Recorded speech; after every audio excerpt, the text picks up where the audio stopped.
ഈ അവധി ദിവസങ്ങളിൽ കുഞ്ഞുങ്ങളോട് ഒരുമിച്ച്, മാതാപിതാക്കളോട് ഒരുമിച്ച് നമ്മൾ ഒരുമിച്ച് ജീസസ് എവരിഡേ എന്ന പ്രോഗ്രാം അതിരാവിലെ കാണുമ്പോൾ എത്ര സന്തോഷമാണ്. ഓരോ ദിവസവും പ്രാർത്ഥനയോടെ തുടങ്ങുമ്പോൾ നിങ്ങൾ പോകുന്നിടത്തെല്ലാം നിങ്ങൾക്കൊരു ജയമുണ്ടാകും. ഈ ദിവസങ്ങൾ നമ്മൾ ചിന്തിച്ചത് യേശുവിൻ്റെ രക്തത്തിൽ ആശ്രയിക്കുന്ന പെസഹായെക്കുറിച്ച് നമ്മൾ ധ്യാനിച്ചു. അതുപോലെ തന്നെ നാളെ ഉയർപ്പിൻ്റെ ഞായറായിട്ട് ഭൂമി മുഴുവനും ആ ഒരു ഓർമ്മയിലാണ്, ഉയർപ്പിൻ്റെ ഞായർ. അതുപോലെ തന്നെ നാളെ നമുക്ക് രാവിലെ 8 മണിക്ക് ഒരു അനുഗ്രഹിക്കപ്പെട്ട സഭായോഗമുണ്ട്. അതിനെക്കുറിച്ച് ഒടുവിലും കൂടി ഞാൻ പറയും.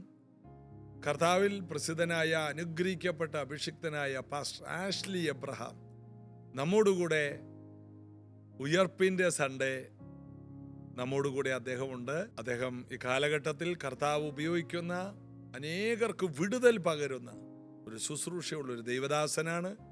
ആരും സഭായോഗം നഷ്ടപ്പെടുത്തരുത്. എങ്ങോട്ടും ഈ അവധിക്കാലത്ത് കുഞ്ഞുങ്ങളുമായിട്ട് പോകരുത്. ഈ സഭായോഗം നിങ്ങൾക്ക് സ്പെഷ്യലായിരിക്കും. കർത്താവ് അനുഗ്രഹിക്കട്ടെ. കർത്താവിലും കർത്താവിൻ്റെ ആമിത ബലത്തിലും നമുക്ക് ആശ്രയിക്കാം. ഇസ്രായേൽ മക്കളുടെ ആ പുറപ്പാട്, അവര് സമ്പന്നരായി പുറപ്പെട്ടെന്നാണ് നമ്മളവിടെ വായിക്കുന്നത്.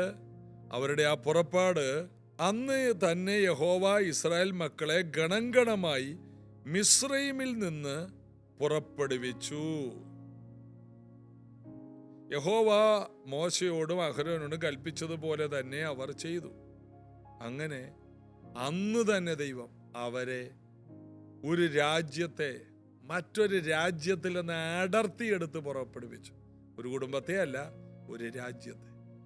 ഒരാൾ പോലും ശേഷിച്ചില്ല. ഫറവോ പറഞ്ഞത്, നിങ്ങൾ പുരുഷന്മാർ പോയിക്കോ, സ്ത്രീകളെ കൊണ്ടുപോകരുത്. ഇനി സ്ത്രീയും പുരുഷനും പോയിക്കോ, പിള്ളേരെ കൊണ്ടുപോകരുത്. പിന്നീട് പറഞ്ഞു, ആടുമാടുകൾ ഇവിടെ നിൽക്കട്ടെ, സ്വത്ത് ഇവിടെ നിൽക്കട്ടെ. മോശ പറഞ്ഞതൊന്നും പറ്റില്ല. ദൈവത്തെ ആരാധിക്കുമ്പോൾ എല്ലാമായിട്ട് ആരാധിക്കണം.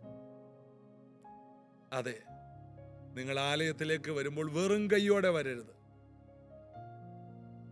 ദൈവത്തെ സേവിക്കുമ്പോൾ സമ്പത്തോടുകൂടി ദൈവത്തെ സേവിക്കണം.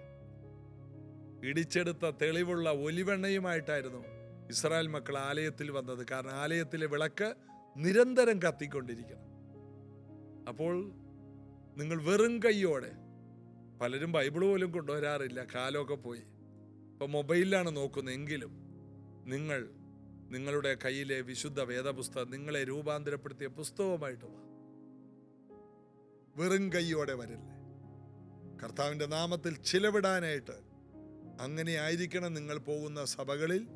നിങ്ങൾ ദൈവത്തെ എല്ലാ വിളവിൻ്റെ ആദ്യ ഫലവും കൊണ്ട് ദൈവത്തെ സ്നേഹിക്കണമെന്നാണ് സദൃശവാക്യത്തിൽ പറയുന്നത്. നിന്റെ ദൈവമായ യഹോവയെ നിന്റെ വിളവിൻ്റെ ആദ്യ ഫലം കൊണ്ട് ബഹുമാനിക്കാൻ, കർത്താവിന് വേണ്ടി കൊടുത്ത് സ്നേഹിക്കുക.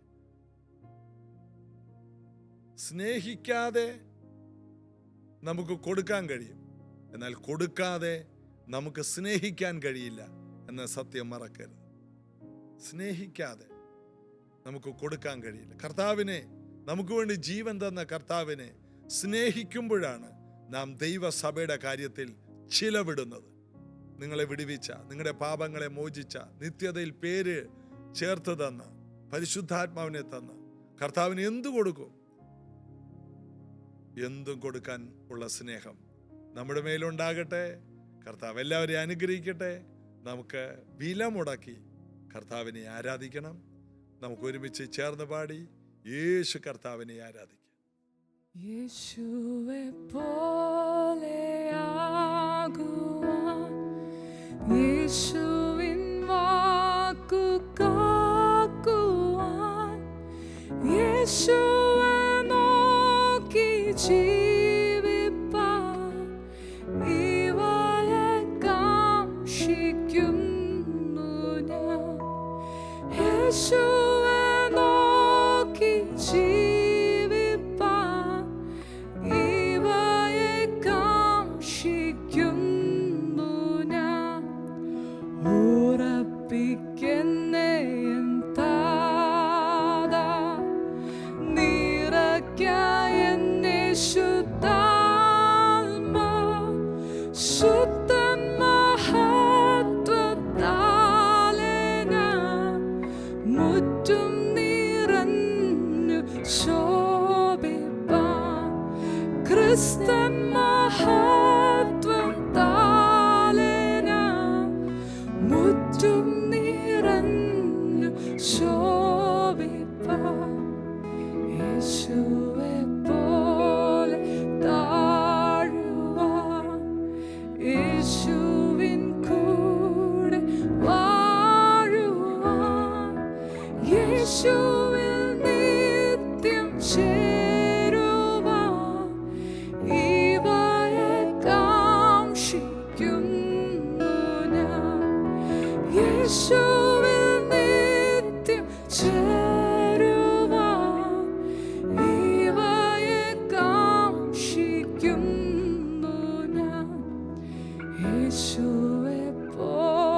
അപ്പോസ്തലപ്രവൃത്തി 2-ാം അധ്യായം അതിൻ്റെ 1 മുതൽ വായിച്ചപ്പോൾ, പെന്തക്കോസ്ത് നാൾ വന്നപ്പോൾ അവർ ഒരു സ്ഥലത്ത് കൂടിയിരുന്നു. ഒരു പെരുന്നാൾ വന്നപ്പോൾ 4 വഴിക്ക് പോയില്ല. ഞാൻ 2 ദിവസം കഴിഞ്ഞ് വരാമെന്ന് പറഞ്ഞ് പോയില്ല. പിതാവിനോട് കേട്ട വാഗ്ദത്തത്തിനായിട്ട് ഇരിക്കാൻ പറഞ്ഞാൽ പിന്നെ അവിടെ നിന്ന് മാറില്ല. അവരുടെ ഒരു കാര്യം, അവരൊന്നും പിന്നത്തേക്ക് വെക്കില്ല. അതുകൊണ്ട് പെന്തക്കോസ്ത് നാൾ വന്നപ്പോൾ കാത്തിരുന്ന ഒരാൾക്ക് പോലും നഷ്ടപ്പെട്ടില്ല. കാത്തിരിക്കുക, ഒരുമനപ്പെട്ട് കാത്തിരിക്കുക, കർത്താവിനെ അനുസരിക്കുക, ഗലീലയിലേക്ക് പോകാതെ യെരുശലേമിൽ തന്നെ തങ്ങുക, ഇതൊക്കെ വളരെ ചെലവുള്ള കാര്യമാണ്. കാരണം ഇവരെല്ലാം വീട് ഗലീലയിലാണ്. ഇത് വളരെ വലിയ സിറ്റിയാണ്. സിറ്റിയിൽ ദിവസങ്ങൾ തങ്ങുക എന്ന് പറയുന്നത് ഭയങ്കര ചെലവാണ്. എന്നാൽ കർത്താവ് പറഞ്ഞുകൊണ്ട് അവർ കാത്തിരിക്കുകയാണ്. മർക്കോസ് തൻ്റെ വീടിൻ്റെ മാളിക മുറി തുറന്നു കൊടുത്തു.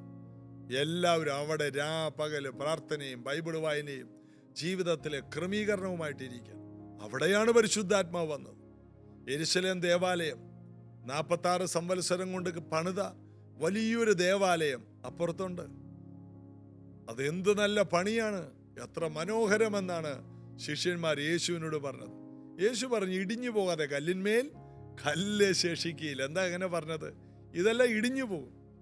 എന്നാൽ ഇടിഞ്ഞു പോകാത്ത വേറൊരു ആലയത്തെ ഞാൻ പണിയും. ഞാൻ എൻ്റെ സഭയെ പണിയും. പാതാള ഗോപുരം അതിനെ ജയിക്കില്ല. ഈ ദേവാലയത്തെ പാതാള ഗോപുരം പണ്ടേ ഒതുക്കിയിട്ടിരിക്കുകയാണ്. അപ്പോൾ വളരെ മനോഹരമായ കെട്ടിപ്പൊക്കിയ കെട്ടിടങ്ങളല്ല ദേവാലയം. യേശുവിനെ കർത്താവും രക്ഷകനുമായി സ്വീകരിച്ച ഓരോരുത്തരും ദൈവത്തിൻ്റെ ആലയമാണ്. അതുകൊണ്ട് അപ്പോസ്തലൻ പറയുന്നു, പൗലോസ് പറയുന്നു, നിങ്ങൾ ദൈവത്തിൻ്റെ മന്ദിരമെന്നും ദൈവത്തിൻ്റെ ആത്മാവ് നിങ്ങളിൽ വസിക്കുന്നു അറിയുന്നില്ലേ? അപ്പോൾ ദൈവത്തിൻ്റെ ആത്മാവ് വസിക്കുന്ന ഇടമാണ് ദേവാലയം. ദൈവത്തിൻ്റെ ഗ്ലോറി, ദൈവത്തിൻ്റെ മഹത്വം ആദിയിൽ എന്ന പോലെ ഇറങ്ങിയ സ്ഥലം. അവിടെയാണ് ദൈവപ്രവൃത്തി. അവിടെയാണ് അഹരോന്റെ വടി തളിർത്ത് പൂത്ത് ഫലം കായ്ച്ചത്. അവിടെയാണ് പരിശുദ്ധാത്മ പകർച്ചയാൽ ജനങ്ങൾ നിൽക്കാൻ കഴിയാതെ തറയിൽ വീണത്. ഇതെല്ലാം സംഭവിച്ചത്, ദൈവം സംസാരിച്ചത് ആ മഹത്വം ഇറങ്ങിയ ഇടത്താണ്. അതുകൊണ്ട് വളരെ വിലപ്പെട്ട ഒരു വ്യക്തിയാണ് ഞാനും നിങ്ങളും. നമ്മിൽ പരിശുദ്ധാത്മാവ് ഇറങ്ങിയാൽ പിന്നെ ജനങ്ങൾക്ക് നമ്മുടെ അടുക്കൽ വന്നാൽ അവരുടെ വടി തളിർക്കും, പൂക്കും, ഫലം കായ്ക്കും.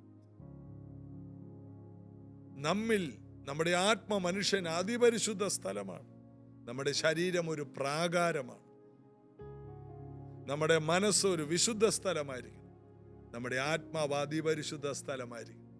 ഈ ഒരു അന്തരീക്ഷം കിട്ടാൻ നാം ദൈവത്തോട് പ്രാർത്ഥിക്കണം. എന്നോട് ചേർന്ന് ഒന്ന് പ്രാർത്ഥിച്ച്, യേശുവേ, എൻ്റെ ദേഹം ദേഹി ആത്മാവിൽ അനന്യമായി ഇരിക്കേണ്ടതിന്, വിശുദ്ധമായി ഇരിക്കേണ്ടതിന് ഞങ്ങളെ രക്തം കൊണ്ട്, യേശുവേ, അങ്ങയുടെ ചങ്കിലെ ചോര കൊണ്ട് ഞങ്ങളെ കഴുകണമേ. ഞങ്ങളെ വിശുദ്ധീകരിക്കണമേ. ഞങ്ങളുടെ ചിന്തകളും വാക്കുകളും പ്രവൃത്തികളും എല്ലാം വിശുദ്ധമാകണമേ. ദേവാലയത്തിൻ്റെ പ്രത്യേകത, പ്രാകാരവും വിശുദ്ധ സ്ഥലം, അതിപരിശുദ്ധ സ്ഥലം. പ്രാകാരത്തിൽ നിന്നാണ് വിശുദ്ധ സ്ഥലത്തിലേക്ക് കാലുവെക്കുന്നത്. അവിടെയാണ് യാഗം കഴിച്ച് ദൈവത്തോട് നിയമം ചെയ്ത ഭക്തന്മാരെ ദൈവം വിശുദ്ധ സ്ഥലത്തേക്ക് അംഗീകരിക്കുന്നത്.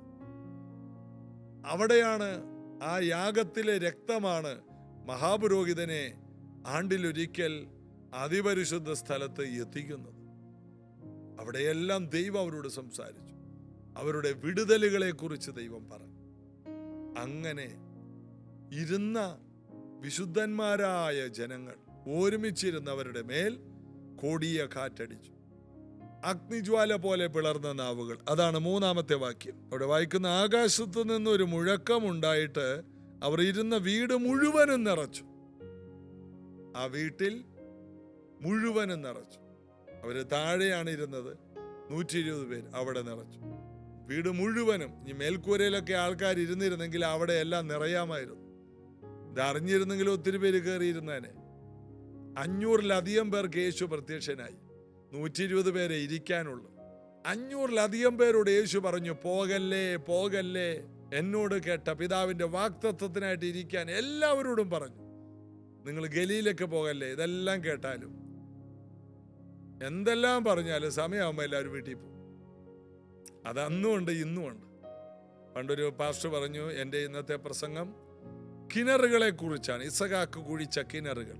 അതുകൊണ്ട് ഞാൻ അതിൻ്റെ ആഴത്തിലോട്ട് ഇറങ്ങി അതിൽ നിന്ന് വെള്ളം കോരിയെടുത്ത് നിങ്ങൾക്ക് കൊണ്ടുവന്ന് തരുമെന്ന് പറഞ്ഞപ്പോൾ ഒരു അപ്പച്ചൻ പറഞ്ഞു, എത്ര ആഴമുള്ള കിണറാണെങ്കിലും ഉപദേശം എത്ര ആഴത്തിലോട്ട് ഇറങ്ങിയാലും 1 മണിക്ക് കയറി വന്നേക്കണം, ഞങ്ങൾക്ക് വീട്ടിൽ പോകാനുള്ളതാണ്. 1 മണിക്ക് ആശീർവാദം പറഞ്ഞിരിക്കണം. ചിലർ ശ്രദ്ധിച്ചിട്ടുണ്ടോ, 5 മിനിറ്റ് പ്രസംഗം നീണ്ടുപോയ വാച്ചയിൽ നോക്കും, ഇപ്പൊ മൊബൈൽ എടുത്ത് നോക്കും. ഒരു ടൈം വെച്ചിട്ടുണ്ട്, ദൈവത്തെ ആരാധിക്കാൻ ഒരു സമയം വെച്ചിട്ടുണ്ട്.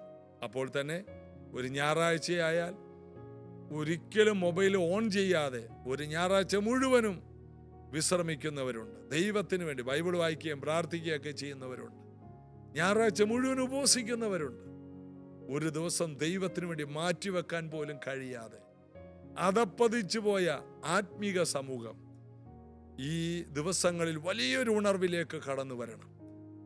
ഇതാ 500-ലധികം പേരോട് യേശു പ്രത്യക്ഷനായി വിലാപ്പുറവും കൈകളും കാണിച്ചിട്ടും പിതാവിന്റെ വാഗ്ദത്തം എന്നിൽ നിന്ന് നിങ്ങൾ കേട്ടതല്ലേ, കാത്തിരിക്കാൻ പറഞ്ഞിട്ട് 120 പേര്, അതിനകത്ത് യേശുവിന്റെ അമ്മ മറിയ ഉണ്ടായിരുന്നു, ചില സഹോദരിമാരുണ്ടായിരുന്നു, ബാക്കിയുള്ളവരും പറഞ്ഞു നല്ല കാര്യമാണ്, എന്നാൽ പറ്റത്തില്ല, സമയമില്ല.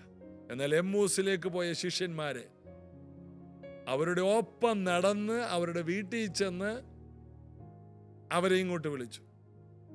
ഉയർത്തെഴുന്നേറ്റ ശേഷം കർത്താവ് ചെയ്തതാണ്. അങ്ങനെ അവരെയൊക്കെ ബലപ്പെടുത്തി എല്ലാറ്റിനും 500-ലധികം പേരോട് കർത്താവ് പറഞ്ഞതാണ്. 120 പേർക്ക് മാത്രമേ വന്നിരിക്കാൻ മനസ്സുണ്ടായുള്ളൂ. ഇതുപോലെ കർത്താവ് ഹൃദയവും മനസ്സും തുറന്ന് എല്ലാ ഹൃദയങ്ങളിലും മുട്ടുകയാണ്. ഞാൻ വാതിക്കൽ നിന്ന് മുട്ടുന്നു, ആരെങ്കിലും എൻ്റെ ശബ്ദം കേട്ട് വാതിൽ തുറന്നാൽ ഞാൻ അകത്ത് ചെന്ന് അവനോടും അവൻ എന്നോടും കൂടെ അത്താഴം കഴിക്കും. അതായത് ഫെലോഷിപ്പ്, കൂട്ടായ്മ. കർത്താവിനെ വിശന്നിട്ടല്ല വാതിക്കൽ നിന്ന് മുട്ടുന്നത്, നമ്മുടെ കൂടെ ഒരു കൂട്ടായ്മ വേണം. നമ്മോട് കർത്താവിന് തുറന്ന് ഒന്ന് സംസാരിക്കണം. ഭക്ഷണത്തെ ഉണ്ടാക്കിയവൻ, വിശപ്പുണ്ടാക്കിയവൻ, ആമാശയമുണ്ടാക്കിയവൻ. ആമാശയത്തിലാണല്ലോ ഈ കഴിക്കുന്നതെല്ലാം ദഹിക്കുന്നത്. കഴിഞ്ഞ ദിവസം ഞാനൊരു പഠനം വായിച്ചു. ഈ ആരോഗ്യത്തിൻ്റെ കാര്യങ്ങളൊക്കെ ഞാൻ എപ്പോഴും നോക്കും. കാരണം ഒരു ഏജ് കഴിയുമ്പോൾ ആരോഗ്യം എങ്ങനെ സംരക്ഷിക്കാമെന്നുള്ളത്, ദൈവത്തിൻ്റെ മന്ദിരത്തെ സൂക്ഷിക്കേണ്ടത് എങ്ങനെയാണെന്ന് നമ്മൾ അറിഞ്ഞിരിക്കണം. കിട്ടുന്നതെല്ലാം ദൈവം തന്നു എന്ന് പറഞ്ഞ് കഴിച്ച് സ്വോത്രം പറയരുത്. കുറേ കാര്യങ്ങൾ ഒഴിവാക്കണം. അനാവശ്യമായ പഞ്ചസാര ഒഴിവാക്കണം, അനാവശ്യമായ പാല് ഒഴിവാക്കണം, അനാവശ്യമായ ഭക്ഷണ രീതികൾ. പുതിയ തലമുറകൾ കഴിക്കുന്നത് ഒരു 40 വയസ്സിന് മുകളിലോട്ടുള്ളവരെ അതിൻ്റെ പുറകെ പോകരുത്. പിന്നെ അമ്മമാർ ഈ വീർത്ത് വരുന്നതിൻ്റെ കാര്യം, പിള്ളേർ കഴിച്ചതിൻ്റെ ബാക്കി വേസ്റ്റാക്കരുതെന്ന് പറഞ്ഞ് അകത്തോട്ടാക്കുന്നതാണ് ഈ അമ്മമാർ ഇങ്ങനെ വീർത്ത് വരുന്നത്. അപ്പോ കളയേണ്ടത് കള, കുറച്ചൊക്കെ പട്ടിക്ക് കൊടുക്ക്. ജംഗ്ഷനിലൊക്കെ പട്ടിയില്ലേ കൊണ്ടുവന്ന് കൊടുക്കുക, അല്ലെങ്കിൽ ആർക്കല്ലേ കാക്കയ്ക്ക് കൊടുക്കുക. ഇതെല്ലാം കൂടി തിന്നല്ലേ. എന്താ പറഞ്ഞ് തിന്നുന്നതെന്ന് അറിയാമോ? ആഫ്രിക്കയിൽ, സൊമാലിയിലൊക്കെ എത്രയോ പേരാണ് പട്ടിണി കിടക്കുന്നത്. അയ്യോ ദൈവം തന്നതാണേ, ഞാൻ കളയില്ലേ എന്നും പറഞ്ഞ്. നീ ആവശ്യത്തിനേ കഴിക്കാവൂ. പിള്ളേര് ഓർഡർ ചെയ്ത എല്ലാ ചിക്കൻ്റെ കാലും അതിൻ്റെ ബാക്കിയും എല്ലാം തിന്ന് കൊഴുത്തിട്ട് അവസാനം ഷുഗറാണ്, കൊളസ്ട്രോളാണെന്ന് പറഞ്ഞ് നടക്കരുത്. ഇവിടെ ഇതാ ഇവർ ഈ ആലയത്തിൽ, ഈ മാളിക മുറിയിൽ എല്ലാം മാറ്റി വെച്ചിട്ട് വളരെയധികം പ്രതീക്ഷയോടെ കാത്തിരുന്നു. അവരാണത് പ്രാപിച്ചത്. കർത്താവ് വളരെ കെയർഫുള്ളായിട്ട് എല്ലാവരെയും കണ്ടിട്ട് പറഞ്ഞു, പരിശുദ്ധാത്മാവിനെ പ്രാപിക്കണം, പരിശുദ്ധാത്മാവിനെ പ്രാപിക്കണം. ഇന്ന് സഭയിലെ എല്ലാവരോടും ഈ പ്രസംഗം തന്നെയാണ് പരിശുദ്ധാത്മാവ് അന്ത്യകാലത്ത് പറയുന്നു. ആർക്കും വലിയ താല്പര്യമൊന്നുമില്ല. എന്നാൽ അതിൻ്റെ വില കൊടുക്കുന്നവർ അസാധാരണമായ കൊടിയ കാറ്റിനാൽ നിറയും. വീട് മുഴുവനും നിറച്ചു എന്ന്. അതായത് 500-ലധികം പേർക്ക് വേണമെങ്കിൽ അതിനകത്തൊക്കെ ഒന്ന് അഡ്ജസ്റ്റ് ചെയ്യാമായിരുന്നില്ലേ? 500 പേര് കൂടി വന്നെങ്കിൽ അതിനെ പറ്റിയൊരു സൗകര്യം അവിടെ ഉണ്ടാകുമായിരുന്നു. എന്നാൽ പലർക്കും മെനക്കെടാൻ മേല, കഷ്ടപ്പെടാൻ മേല. എന്തൊക്കെയോ റീസൺ പറഞ്ഞ് ഇരിക്കാൻ സ്ഥലമില്ല. ശരിക്കും മർക്കോസിന്റെ മാളിക മുറിയിൽ ചെന്നപ്പോഴാണ് കണ്ടത് 120 പേരെന്ന് പറഞ്ഞാൽ 60 പേര് നിന്നാൽ അതിൻ്റെ ഇടയിൽ 60 പേർക്ക് ഇരിക്കാം. അത് കഴിയുമ്പോൾ 60 പേര് ഇരിക്കുമ്പോൾ മറ്റവർ എഴുന്നേറ്റ് നിൽക്കും. കാരണം 120 പേർക്ക് ഇരിക്കാനുള്ള സ്ഥലമൊന്നും അവിടെ ഇല്ല. ഒരു 60-70 പേർക്ക് ഇരിക്കാം കഷ്ടിച്ച്. ആ സ്ഥലത്ത് തറയിലാണെന്ന് ഓർക്കണം, ആ സ്ഥലത്താണ് 120 പേരിരുന്നത്. അതൊരു ത്യാഗമാണ്. 10 ദിവസമായിട്ട് അവർ മെനക്കെടുകയാണ്. 60 പേര് നിൽക്കുന്നു, 60 പേര് ഇരിക്കുന്നു. അത് കഴിഞ്ഞ് കുറച്ച് കഴിയുമ്പോൾ അവരിയ്ക്കുന്നു.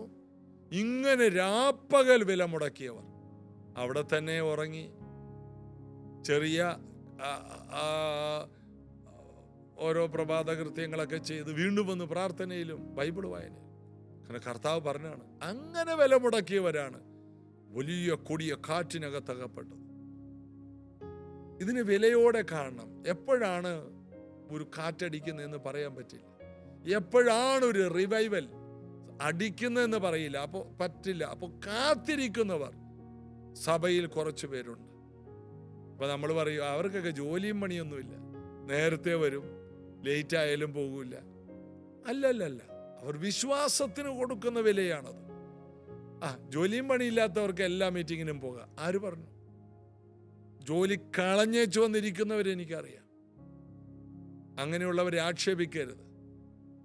ദിവസങ്ങളായി ദൈവസന്നിധിയിൽ മാറിയിരിക്കുമ്പോൾ എല്ലാ പ്രാർത്ഥനയും, ചർച്ചിലെ ഒരു പ്രാർത്ഥന അറിഞ്ഞാൽ ഉടനെ ബാക്കി കാര്യങ്ങൾ മാറ്റിവെച്ച് ഓടി വന്നിരിക്കുമ്പോൾ ഓർത്തേക്കണം, ഒരു കാറ്റടിക്കുന്നത് പിടിക്കാൻ വേണ്ടി, പ്രാപിക്കാൻ വേണ്ടി ആ വീട് മുഴുവൻ നിറക്കുമ്പോൾ ഞാൻ അവിടെ കാണണം.